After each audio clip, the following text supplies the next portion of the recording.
Hey guys, it is that time of month again for This Month in Housing with your local real estate expert, Kim Mixon, and the Kim Mixon Real Estate team, and your local mortgage expert being Dustin Steele with Northpointe Bank. He's going to join us here in just a second to talk rates.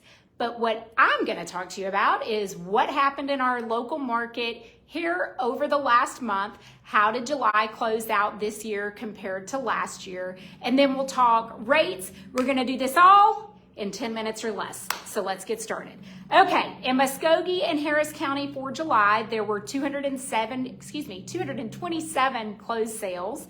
In July last year, there were 279. So again, month over month, we've been seeing sales have been down some, but that's no big surprise. It's kind of been that way all year long. Average days on the market for Muscogee and Harris County last month was 30 days.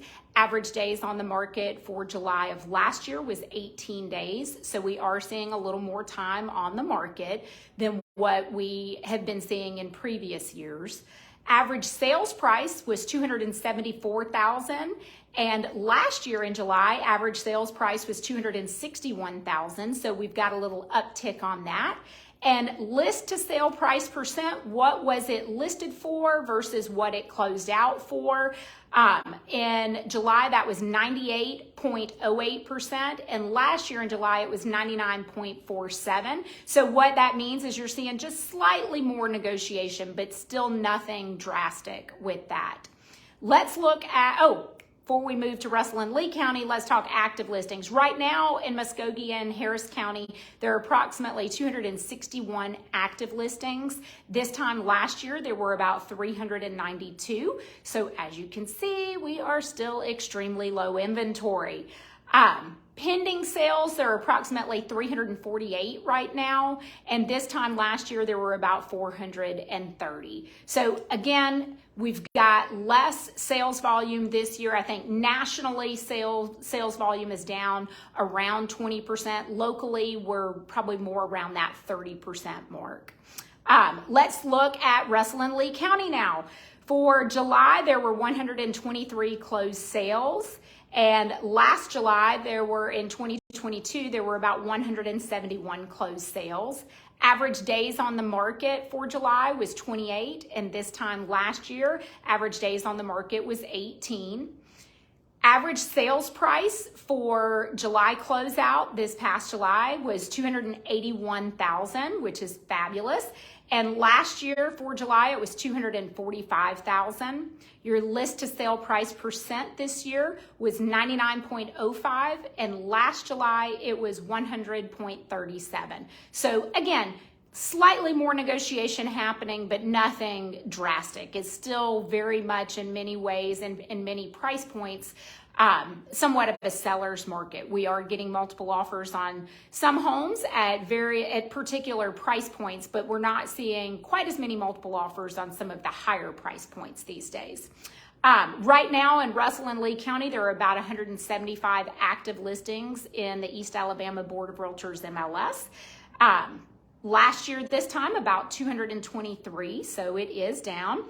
Pending sales, currently about 197, and last year about 225. So there we go. That is our monthly market update snapshot. Now let's bring in Dustin and talk mortgage and rates. Whoop, whoop. Hey, how are y'all? I'm trying to give you a little pop. I need like a party popper, even though it's kind of like not party popping news. Yeah. I just said hey to everybody, and they can't say hey back to me. So, yes. All right. So since tell us what's happening with rates. Last time we spoke, obviously I was pretty doom and gloom. Did not have anything good to say, and I'm still on trend. So they are not any better. Great. They've been a little bit worse. A lot of volatility. I mean, it truly is a roller coaster. The things that we could get, just for example, the rates that we were getting on Tuesday this week or Monday this week, that same rate today on a VA loan for a customer with a very similar credit profile, same sales price, very, very similar on paper, is now costing them twice what it cost to get that rate before. So you're looking at basically an increase of about $3,000 in your closing costs just from Monday to Thursday. That's big. So it truly Man, is that's day to tough. day. Yeah, it's tough. It's day to day. I mean, if you have something under contract and you are contemplating floating or locking, I just think you should lock. I think the risk is too high right now, and it truly is day to day. So if your loan officer tells you I can get you this today, they mean it, and if they tell you they don't have it tomorrow, they're not playing games with you. It is very much a So roller you got to be coaster. ready to make decisions. For Right, sure. right, absolutely. I mean, and that same rate. So basically, that rate on Monday was 6.125. That rate today for the same cost was 6.5. Wow. So you're talking a big difference. Not what buyers like to hear. It's not what sellers like to hear either right now. On that home, that was almost $100 increase in payment. It's about $85 a month increase in payment, and $3,000 tacked on to the closing costs that were not there on Monday. So, but here's something I want to explain to everybody. While we have this crazy kind of rate environment and everything, it's not going to stay this way forever. There is a light at the end of the tunnel somewhere. Absolutely. Nobody has a crystal ball to know exactly where that light switches on. I wish we But did. yeah, no, for real. But we do know that lower rates will be coming, and that it's not going to stay this way forever. So I've said it before, I'm going to say it again. The way you need to think about home buying and selling right now is renting the rate. You are going to lock in at a rate, whatever it is, 6.5, 7.2, depending on what your mortgage type is, all of that. You're going to lock in on a rate, and you're going to close at that rate with the mindset that when that rate shift happens, when we get that downward tick in rates, you're going to refinance, and it's going to be well worth doing so.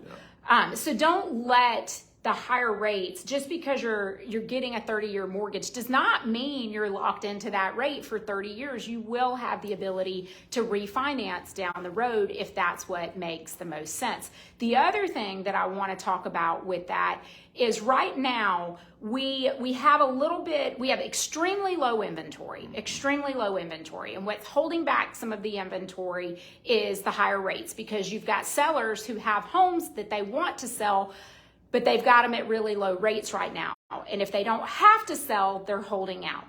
So what we are going to see in this market, and I want you to understand how it's going to impact, what we are going to see at some point, and hopefully sooner than later, probably not before 2024. I don't predict this happening this year.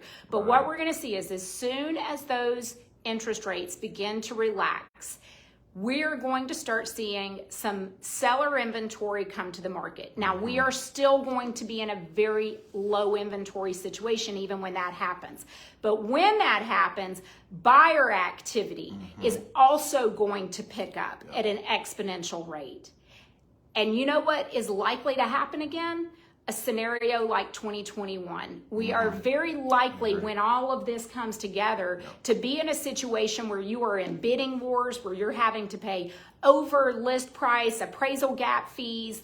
All of that is very likely to happen when that market shift begins with rates, which it's probable to happen in 2024. Especially with it being an election year, it's highly likely we'll start to see a relaxing of the rates. So I want you to think about that and keep that in mind. Is it better to get a house now and maybe pay a little bit higher interest rate on your mortgage and refinance it later, but not be in a crazy bidding war? Right. Or are you going to hold on, wait for rates to relax, and then be in a position where you're having to pay overappraised value or inflated numbers, and pricing's going to go up, and all of those things are going to happen? I mean, do you disagree with that? Oh, no, I agree. I mean, as soon as affordability goes down, demand is going to go up. Yeah. I mean, you will have the increase in inventory, but at the same time, you're going to have affordability is going to be pent-up so buyer much. demand. Absolutely. Yes. There are so many people right now that were buyers 12 months ago that are not buyers now. And they will be buyers again when these rates fall. They may not be able to buy on the price point they want right now, but if the rates fall back in the fours, they'll be back where they wanted to be. So there will be an influx of buyers. There will be some more inventory, but the demand will go through the roof. I really believe that. So I know we try to keep this short. We don't want to keep you long, so we'll wrap up with that. But I want you to think about that because it's a real scenario. And if you're looking to buy a house and there's a great opportunity in a house you love, don't put the skids on just because of interest rates. Right. There's a bigger picture to consider. Right. No, yeah, So- true. Yeah, I mean, I was doing the numbers, and I won't be exact here, but it was about a $250,000 house, and I was talking with someone about, if the rate today is 6.5, if you waited for it to fall to 5.5, where would you be? What would your payment be? And over that first year, if, say he sat on the fence for an entire year and waited on those rates to hit 5.5 before he bought, it was going to cost him about an additional $1,200 in the year to buy at the current rate. And then when you think about that, it's $100 extra per month, or do you want to sit on the sideline, wait for the buyers that were not in the market to be back in the market, demand to go up, the appraisal gaps, everything, the natural appreciation of that home, 3 or 4%, which is, now you're talking about spending $1,200 over the first year, or now you're getting back in with a house that's priced $10,000 to $15,000 higher than it was the year before with increased demand. So when you look at it number-wise, it makes a lot of sense still to get in now. So we're going to leave you with that. If you have questions about mortgage, call me. 706-405-6555. And if you have questions about real estate, call me, 706-332-6349, or any of my team members. We're here to help you guys. And until next month, this will wrap up our July update. And next month, we'll be looking at how August has closed out and getting all the latest in mortgage from Dustin. So till then, you guys have a great month. See you guys. See ya.